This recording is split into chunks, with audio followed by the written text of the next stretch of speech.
and welcome back to the Mom and Mind podcast. I'm your host, Dr. Kat, and on this episode, I am speaking with Jaimie Kelton. She is the host of the Queer Family Podcast, which is an award-winning show that uplifts and normalizes LGBTQIA families by sharing real, candid, and often hilarious stories about queer family building. On this episode today, she is talking about her journey as a queer parent, and she also talks about her 3-year infertility journey, as well as a traumatic birth and the anxiety she experienced after birth. And she also shares a bit how hearing from the guests on her podcast helped her understand a little bit more about her own journey.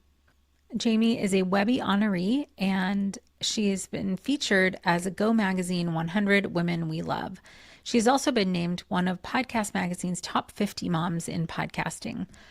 Her work has been featured in the Washington Post, People, Parents Magazine, and more. She's the author of If These Ovaries Could Talk, The Things We've Learned About Making an LGBTQ Family. She's a longtime performer, a queer mom, and outspoken advocate, and Jaimie brings humor and heart to every conversation about parenting, visibility, and justice for LGBTQ families.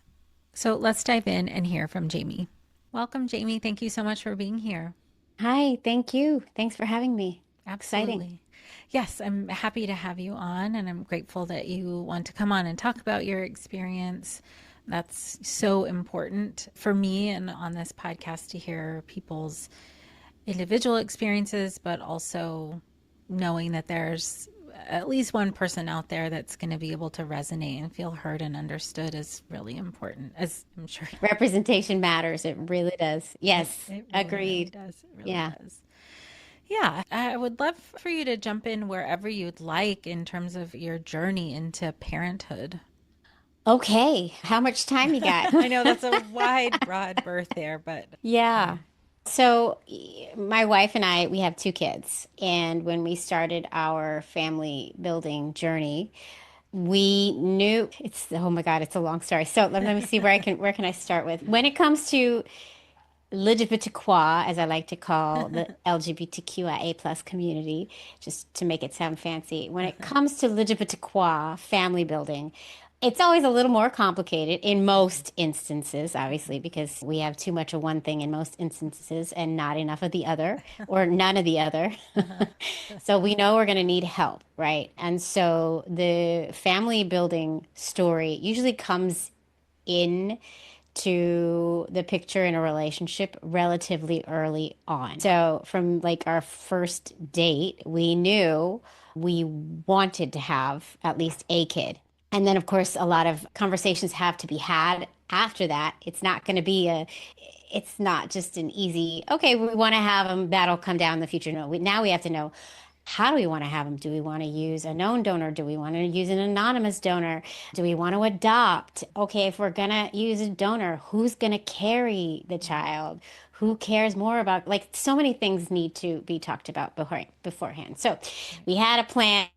I would be the one to carry because she was a little bit older, and that's how that was gonna go down. And then after we got married, my wife threw me for a loop and decided that she also wanted to carry, which meant that we had to push everything up a lot quicker because she was older.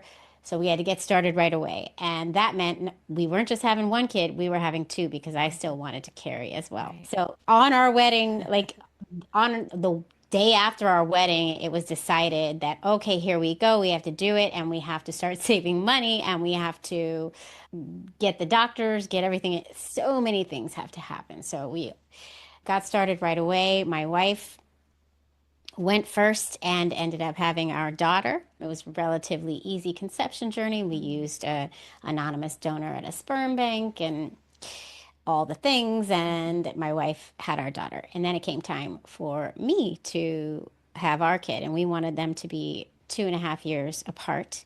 So we started relatively early, and I was younger, so we figured I would get pregnant right away and we'd get to surprise everyone. Oh my God, we're accidentally pregnant, which doesn't happen in our community. There are very rare accidental pregnancies, but I didn't get pregnant right away. It took me 3 years, almost 3 years to actually finally become pregnant. We had unexplained infertility. I went to the same doctor that my wife had gone to, Yeah. fertility doctor. We still had sperm. Sorry if this is like weird for people's ears that are not Oh, used to this talk, but we already had, this is the kind of stuff we talk about on my show yeah. constantly, so Yeah. it just flows. But we already had sperm left over from our donor. We wanted them to have the same donor. So we had bought enough in the hopes that they would both. And so, like, in the process of me trying to get pregnant, we went through all of that sperm. We had to bring the sperm donor out of retirement. That's what they call it at the bank, where they go and they ask the donor if he would be willing because there's already a sibling. He's such a nice guy. That's how we know we picked the right guy. He came back out of retirement for us, but we had to Oh, buy even more sperm. yeah. We went through, I went through 3 IVF transfers, 2 IVF retrievals, and I like over 20 IUIs trying to Oh get gosh. pregnant. Yeah, I mean, this is also quite a bit of hormones. quite a bit. Yes, I was Yeah. on like every fertility drug I think that's out there because every time they're like, okay, let's switch it up. Let's try this one. Avadril, like I was on all of them if I could remember. The Lupron, I was Hmm. on all Hmm. kinds of stuff. Did Lots of those impact you in any negative ways? Yeah, Yeah. yeah. Yeah. They were tough on me. They impacted me emotionally, Mm. actually, Hmm. mostly. I'm also a really active person. I work out regularly and Hmm. it didn't affect me physically except for the fact that I had to cut back on my workouts because when they're stimulating your Mm. ovaries, Yeah. they're afraid of like ovary rupture or something because there's so Yeah. many eggs in there. So that was hard on me, but it was mainly emotional, a big Hmm. emotional toll. Hmm. I was an emotional wreck throughout those 3 years, Yeah.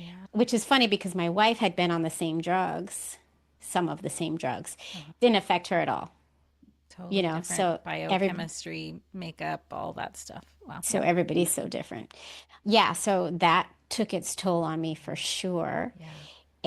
And finally, the doctor was talking about using somebody else's uterus towards the end because they just couldn't figure out why I wouldn't get pregnant. Mm. And that was not my vision. I just knew that Right. I could. I just wasn't going to let this go. I wasn't Yeah. going to give up. And finally, the doctor kept saying, if I look at this as a scientist, if something isn't working, you switch the formula. You change one thing, you switch the formula. That's what he kept saying to us. And then finally, I realized, okay, I'm going to switch the formula and I'm going to switch doctors. Ooh. So I Wow. switched doctors, went to a new clinic, a much bigger clinic this time. The other one was a very small boutique clinic, which was Hmm. not fun going into the waiting room time and time again Yeah. because they Right. knew you. So I went to one that felt more like a factory and it felt so refreshing. A lot of people might say the opposite, but I was Uh-huh. like, yes, nobody Right. knows me. Nobody knows that Yeah. I'm still doing this. And then I ended up finally getting pregnant after my second try with them Mm. with just a very lightly medicated IUI, Oh, not wow. even IVF. Yep, it just Wow. worked. So sorry, that was a Yeah. long No, answer, but it's a all good. lot goes into queer family building. And I know a lot of people experience infertility, but Mm. in order to explain mine, I have to take it through all of the Of many course. steps and decisions we made to make our family. But anyway, I got Yeah. pregnant and my son was born 9 months later. Our son, I should say. How was pregnancy for you? Pregnancy was fine. I thought I was going to be like Mother Earth, loving my pregnant belly and loving Mm. pregnancy. I did not love being pregnant Yeah. at all. Yeah. I was nauseous for the entire first trimester, completely nauseous Rough. the whole time. That Yeah. was rough. But then the second two were total, no issues. I just didn't like being pregnant, but Yeah. it was a relatively straightforward and easy pregnancy. Okay, that's good. You had like a little island of things feeling okay, but for at least 2 trimesters, it didn't feel okay. No, the birth did not go as expected. Are we ready for that part of it? Yeah, if there's certainly if there's anything else in the process, I'm definitely interested in like the clinics that you went to, were they queer friendly?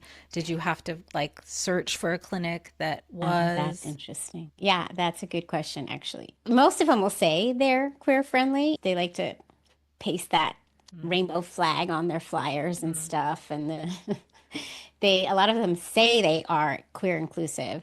But when you get down to the nitty gritty and you're really there, they actually really haven't done the work to be inclusive because there are a mm, lot of nuanced differences between qua family building and non-LGBTQ family mm, building mm, that is pretty apparent if the clinic hasn't done their work mm. to make it an affirming place for folks like us. And it's Yeah, little tiny things like I can't even think of things in this at this moment like that are clear signs that they haven't done the work. If the forms say father and mother right, on them, you don't right, have to say that. You can say right, parent and parent, things right. like that, Yeah. that they really haven't done the work. So, yes, they said they were. And actually, what we had done, our first fertility doctor, is we went with a doctor who another queer couple had used before Mm, us. And a lot of mhm. us do that. I call it gay drafting. Like I have a term for Uh-huh. it. A lot of us do that when it comes to second parent adoption as well, which we Mhm, all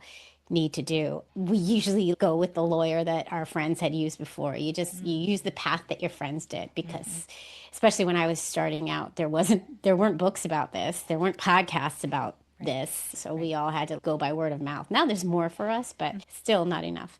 But yes, they said they were, but when it push came to shove, they really had only worked with a handful of queer folks, So did which that is put you in a annoying. position of having to educate them Yes. and ugh. Yeah. Mhm. So then it's a constant, hey, you don't have a spot for other mother on your form. What should we do? Like, it's a lot of just, it'd be great if you could just do it parent and parent. That's the only example I can think of, but there's so many other Oh, things sure. that I'm just not, that I'm blanking on. That's okay. If it comes up, Yeah. you're welcome to bring it in. But yeah, Yeah. it's Yeah. years of little things, I'm sure. Yeah. Yeah. There's just so many nuanced little things that you're like, oh God, here we go. Like when you go to the doctor's office and they tell you have to take a pregnancy test and you're like, definitely not pregnant, Mhm. definitely not, it's Right, impossible. But I right. think like funny little things that we all joke about in the community. Sure. But it signals that there's still some way to go There to make is, it fully inclusive or at least better. and I'm a gay woman, but the trans community, forget about it. There is a lot of work to be done to get Hmm. to a place of true inclusivity for Hmm. our trans siblings. Right. So the difference, some of the other differences between queer family building and non-queer family building, what were some of those that stood out to you based on how, I guess, the processes that you had to go through? We have to every single step when it comes to queer family building is extremely thought out and planned for, which is not always the case when it comes to non-queer family Hmm. building. There, Hmm. like I said earlier, there are very few accidents in our community. Right. We come to the table with a plan most of the time, and a lot of folks come to the table with a timeline, which is to our detriment Hmm. because Hmm. family building doesn't go the way you expect it to. It never does. It rarely Hmm. does. Yeah. I'm not sure I'm Were answering there your question. were there things like, I guess, even outside of just the fertility, trying to get pregnant process with, let's say, OBs or even in the hospital, things that you ran into that didn't feel supportive or that they could have done better? Yeah. And I've heard from many of my guests who have even more things than I went through. But for instance, when I have to say, our experiences in the delivery rooms were actually affirming and nice. We were really lucky. Like, we never had any Hmm. weird questions Hmm. asked. But once the babies were here, some weird things happened. Like, for instance, when my daughter was born, the form said mother, father, which for birth certificate, which it's always the case. I don't think to this day they have changed that. Maybe some places have. But the nurses just said, oh, don't worry about it. Just cross off father and write mother above it and put your name. But when the birth certificate came in the mail, it listed me as father. So we had to call the office of whoever handles birth certificates and try to get it changed. And the woman we have a newborn, mind you, at this point, Right. a very ornery newborn who cried constantly. Yeah. So we're dealing with this, and we talked to this person on the phone, and the person on the phone said we need to change that to say mother. And she said, do you have a marriage certificate? First, she said, are you married? We said, yes. Do you have a marriage certificate? Yes. I need you to mail that to me before I can even think about doing this, Whoa. which is insane because I'm pretty sure a lot of straight couples go to the hospital who are not married Yeah. and both names go on that form. That's right. Pretty sure there are a lot of teenagers it happens to as well. Yes. So that was malarkey, put it nicely. And Right. we did it. We sent it in. And so our oldest has two birth certificates, one that lists me as father and the correct one. So that happened. Also, like my work, actually, because my wife gave birth, they just, and it's a very wonderful job that I have, but I guess they didn't put two and two together that I was becoming a first time mother as well as my wife. And so I was not extended any kind of maternity leave, paternity leave, anything. Not even paternity leave. Nothing. I went to work the day after my daughter was born. They needed me. Oh my gosh. Right. That's brutal. Yes. And I didn't have the wherewithal. If it happened today, after all of the conversations I've had with guests on the show, I would have been like, "Are you crazy?" No, right. I just had a baby. I know I didn't physically do it, but Right. I have to be with my wife and my new baby. But Right. Right. I didn't have the wherewithal then to even push back. And first time parent, you don't even know what hit you. It's Of course. such Right. a whirlwind, right? Yeah. So those are two things that really stick out to me. And it's just all of that adds stress, Yeah. whether it's like big stress or little stress or just an accumulation of stress over time, it still is going to impact you. It's an Yeah. unnecessary load to Yeah. carry. Exactly. So yeah, those are things. But that was when my daughter was born. I honestly can't think of anything after my son was born, but also it was a chaotic birth. And I think that there was some trauma there, and I think my mind wasn't completely working. Okay. Okay. So what happened there? So I went into labor like normal. My water broke, go to the hospital. They admit me, and then as I'm laboring, the baby's heart rate kept dropping. And so it was like just this crazy.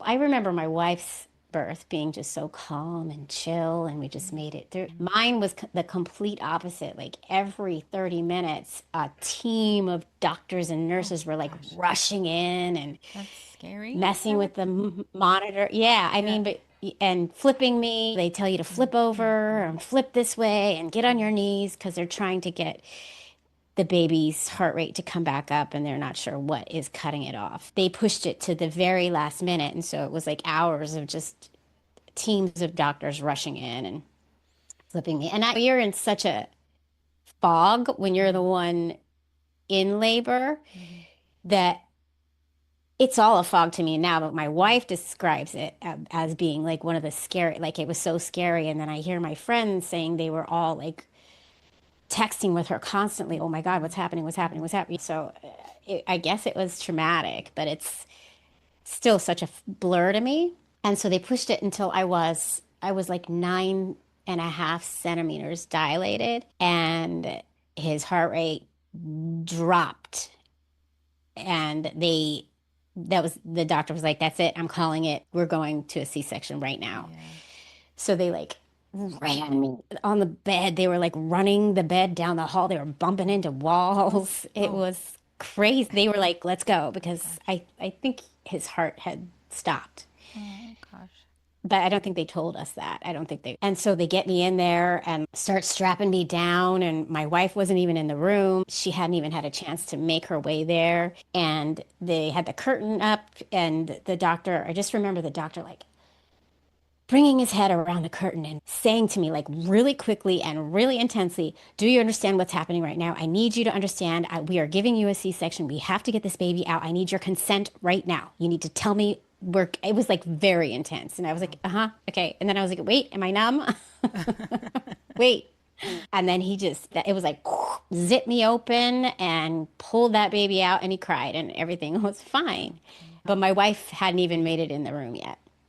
So it was that quick. It was like intense. Yeah, but he was fine. He was really tiny. He was 5 pounds, 4 ounces, but nothing for NICU or anything. And it turns out that the cord was not just wrapped around him once, it was like wrapped around his entire body, like Whoa. multiple times. And so my contractions were acting like a vice grip and just Oh. squeezing his little body. Yeah, but he's fine. Okay. He's good. Okay. Okay. Okay. Good. Yeah. And I thought I was fine after that. I didn't even think that possibly that the trauma of that had found a way to sit inside my body. I never even realized that I had anything going on over it, if Uh-huh. that makes sense. I Right. didn't even realize it affected me. But I do know now, and I do realize that I'm pretty sure I suffered from some postpartum that was not diagnosed. But we had our daughter, and I was pretty chill about, as a new parent is, chill enough about things that happened with her and Mhm. parenting with her. But he was an entirely different story. Oh. I had insane anxiety. I would have these visions of him dying Right. constantly, constantly. And I was always, we co-slept with him because I was afraid to put him down away Mhm. from us. Like Yep. I just knew, I don't even say I'm gonna knock wood. I knew he was gonna die somehow. That's what it felt that real. That, yeah. Yes, Yep. it was very intense. And to this day, because I never saw anyone about it, Mhm. why would I? To this day, I have more anxiety surrounding him than I do Yeah. my daughter. Yeah. For sure. It's really crazy and intense and Right. also annoying at this point because like Annoying. Yes, I hear that. because I know he's fine. Yeah. I we went to a water park this summer. And my daughter, she's a swimmer. He's an okay swimmer. He's not a Mhm. great swimmer. But my daughter, Mhm. I'm like, yeah, go have fun. She's Mhm. older too. Right. My son, he wanted to go in the wave pool with his Mhm. friend. And I Mhm. was like, okay. And I went and I stood there and I watched him and I had tears coming out of my Oh, I'm eyes sorry. That's, because there's something deep in there yeah. that Yeah. is has created this anxiety surrounding this little boy Yeah. How that old I is he now? he's 7 Uh, and I don't have that's why I know it's something having to do with that mhm. birth because Mhm. I don't have that for my daughter. Yeah, for sure. So it's There's yeah. so, I mean, that, how did that anxiety impact those first few months? Or Um, was it on your radar that it was anxiety at that time? I didn't even realize it was. Mhm. I was just hyper vigilant about Yeah. him. Yeah. And then it didn't help that he had some respiratory issues. He was Mhm. hospitalized a couple of times. He got Mhm. RSV. Mm. Oh, Yeah, he got this other, I can't remember the name of it, but he was hospitalized overnight a couple of times. And then mhm. that exacerbated my Yep. anxieties Yep. over just him in general. But I don't even think I realized that at that point, that I Mhm. had more anxiety over him at Right. all. Did it feel like a really internal thing, or did anybody else know about it, or was it just like you were keeping it in? I think it was mostly me. I think my wife probably she saw some of it. Mm. I think I kept it to, I never shared my visions of him Right. dying with anybody. It's hard. It makes it so much hard. It's scary to tell people that, for sure. You don't know what they're going to say and how they're going to feel about it, but it's also so isolating to feel that by yourself, Yeah. Yeah. Totally. And it's not, you don't really talk about it. right? We don't talk about that stuff. I don't know. At least I didn't, or I didn't feel comfortable talking about it. So Yeah. I'm pretty sure I had postpartum, which Mm-hmm. showed up as like extreme anxiety. Yeah. But even the gynecologist and the after visits, you fill out a form and then they don't really follow up. No. They'll ask you like one question that's like obvious that they just want to get on with it. Yeah. So Yeah. I never confided in my doctor that I was having this anxiety. Nobody, a professional person, anyways, ask you how you were really doing. Not really. And for me, you have to dig. I'm not going to just open up. I need to know that you really want to know. You know what I mean? Oh, for sure. Yeah. Well, especially if the message you're getting is we're tossing you this one question and then moving on. That's Right. not really indicating that there's some depth there. And Yeah. honestly, I don't know if this was your experience, but most of the questions they ask are about depression, anyways, Right. not really about anxiety. No. And I could say, honestly, I'm not depressed. I'm worried constantly. Right. That's what they need to ask about. Do I have severe Yes. Yes. Mm-hmm. Do I watch him sleep every night? Yes. Yeah. It's so tough. So, right. Hmm. So, like, especially if you're not sleeping because you're worried, then the lack of sleep makes the anxiety worse. And then it just is this, it just feeds on itself. Yeah. Yeah. Yeah. And then, of course, you add the gay mom aspect, and there's this feeling of I should be grateful. I should be like the best mom there is because I'm gay and I have to model like that we are good parents. And also, I should be grateful that I got this beautiful gift of even having children at all. And so that's a layer as well. And that sort of myth and pressure is already out there for moms in general, but this added pressure, whether it's spoken or unspoken, it's there. Right. Exactly. Like, More stress. yeah, be grateful. Don't say something bad. I worked so hard to make these babies. I Mm-hmm. should be grateful every single day that I even Right. have them and not complain that I'm struggling. So that like internal struggle feeling, a lot of people describe feeling, pardon me, like feeling guilty about that or shame about for even having, I shouldn't be having these like negative thoughts or scary thoughts, but it also feels like out of control, like not controllable is what I Yeah, mean.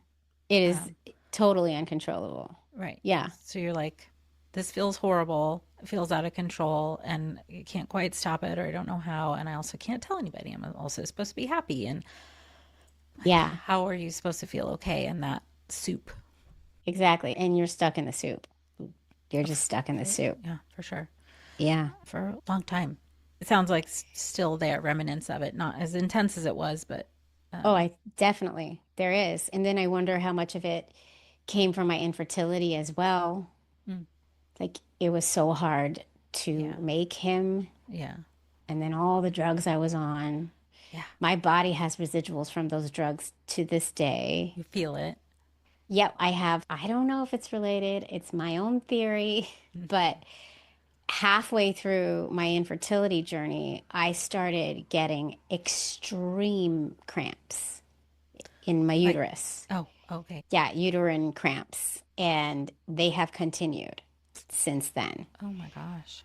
And they come 2 weeks before my period comes, and they come in whenever they want to come, and they incapacitate me for what, like 10 to 15 minutes. Mm-hmm. Then they go away, and then I can carry on with my day, and then it might come back. And then once my period comes, they stop until I start. I feel like it's when ovulation starts. Oh, okay. Yeah. That's really intense.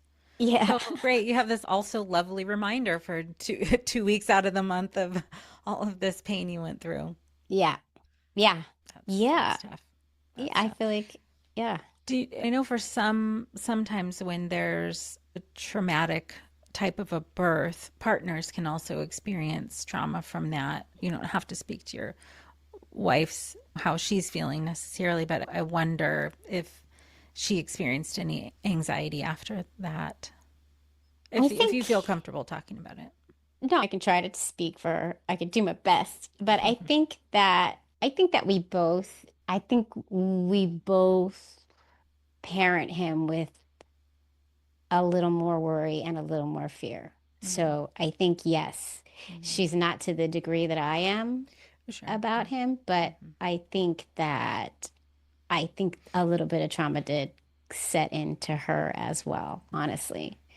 Yeah, you guys went through a lot, and it was a lot for her to witness. I mean, you were in the fog of it and experiencing it. And I was just thinking about that when you said the friends were texting and she was worried that, gosh, Yeah, that's an impact on her too. I'll hear a new friend talk about it like now and hear a whole new thing that went down on the text that I didn't even know about Oh, and like how worried people were. And I'm like, mm, really?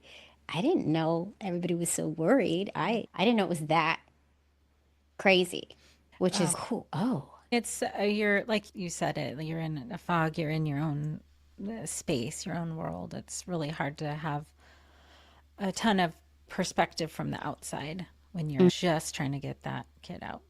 yeah. Yeah. It's really insane. Yeah. Yeah. So the pressures, I guess the pressures that you'd felt and maybe still are feeling to just only have happiness and gratitude and all of that, has that waned, or does it still feel pretty prevalent? I think that has went. I'm the first person to tell you that my kids, excuse me, people are gonna hate me for this, but I'm the first person who'll be like, "Oh my God, my kids are being a-holes." Yeah. Like, Yeah. I am very honest about how hard it is to Mm-hmm. parent Mm-hmm. and to deal with their moods and all the things. I think that has waned, but I do think that there's just this overarching theme, and it's with most of the LGBTQ parents I speak to of having to show that actually we are really great parents and do all the things just as well, if not better, than our non-LGBTQ Mm-hmm. counterparts. To Yeah. your point, you have had to be more intentional. Non-queer families don't necessarily have to. It'd be Right. great if everybody thought through all this stuff. Yeah. And I always joke that it would be great if we could just accidentally get pregnant. That would Right. be awesome. Right. We unfortunately cannot. Right.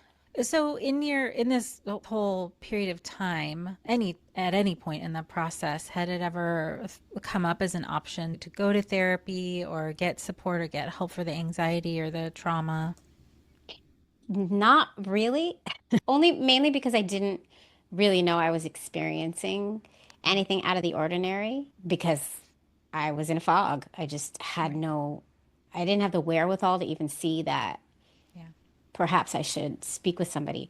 But later, as I came further out of it, I speak with people about their birth stories all the time because it's a part of my show. I started to realize, that I had Mm-hmm. postpartum. Oh, and that's when I thought maybe I should speak with someone about it. But then, of course, I never actually got around to it. And also, therapy is expensive and it's not Mm-hmm. covered by Mm-hmm. insurance. The answer to that is yes, I think I could benefit from it.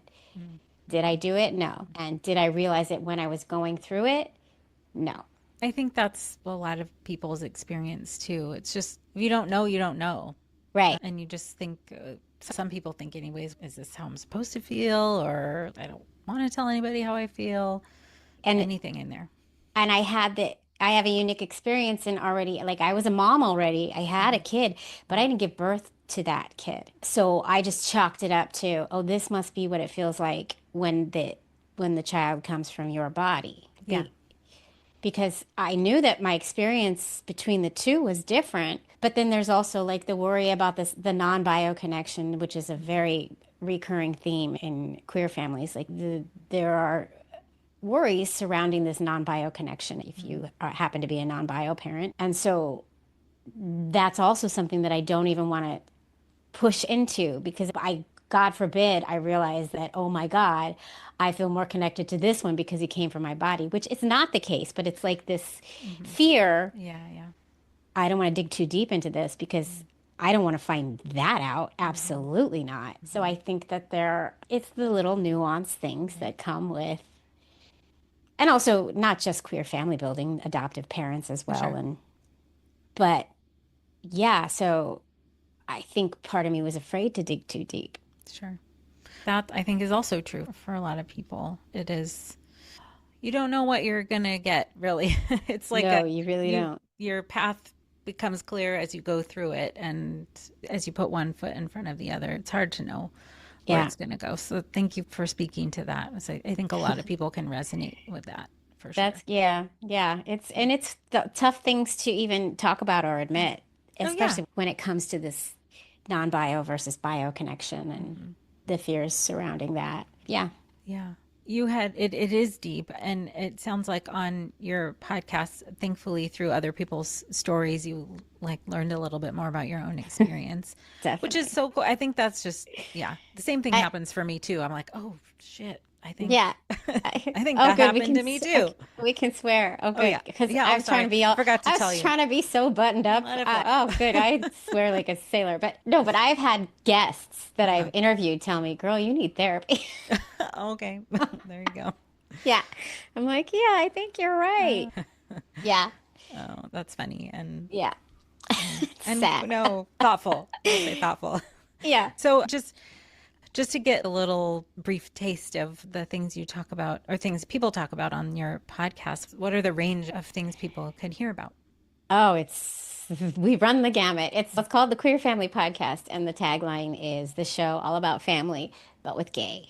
So that kind of tells it to you in a nutshell. So we Hmm. cover family building journeys, like what I just walked you through with how we decide to make our families and the paths we choose, what kind of fertility, adoption, fostering, all the different paths to parenthood. Hmm. So we cover that and the stories surrounding that. And then we also cover what it's like to show up in the world as a queer family, as a queer parent, to show up in a world that wasn't necessarily designed for us. And so we cover everything that has to do with family with a gay perspective, basically with a queer perspective, which is a perspective that is not usually used Right. wherever you go, Right. everywhere.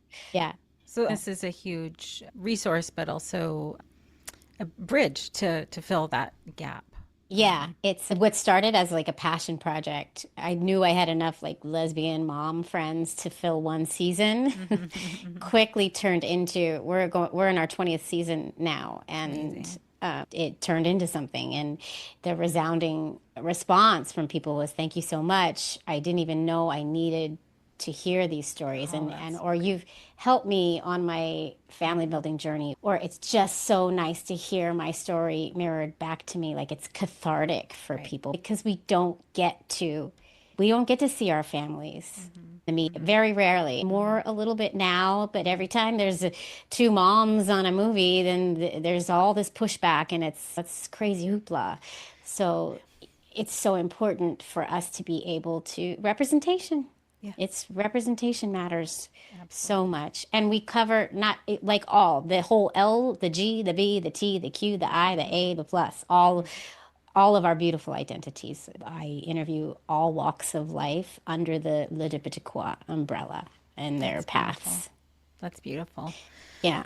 That's great. I'm so glad that you have that resource. I appreciate you coming on to share your story and your experience and the your podcast and what you're putting out there in the world. It's so super important. Thank you. And you too. I wish I had known about yours when I had postpartum and I didn't realize.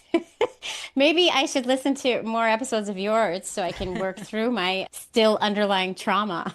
I us in the field, we're like it's never too late to go to therapy Right. for that pregnancy, birth, postpartum time. There's always healing available. So, I know. I feel mhm, like you mhm. once again somebody is telling me get a therapist. I'm biased. I'm a therapist. Like therapy for everybody. So, I understand completely. Yeah, I'm gonna do that. I'm gonna get yeah. on that. All right. Write it on my list.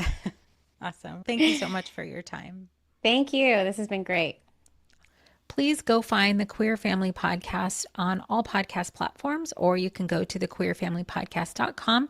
You can also go to Instagram, Facebook, and YouTube at the Queer Family Podcast or on TikTok at Queer Fam Pod. And I'm sure you know somebody who could really benefit from hearing Jaimie's story. So please do pass this episode along from anywhere you listen to this podcast, whether it's on a podcast platform or on the Mom and Mine YouTube channel. Please share this episode. I thank you so much for being here. Until next time.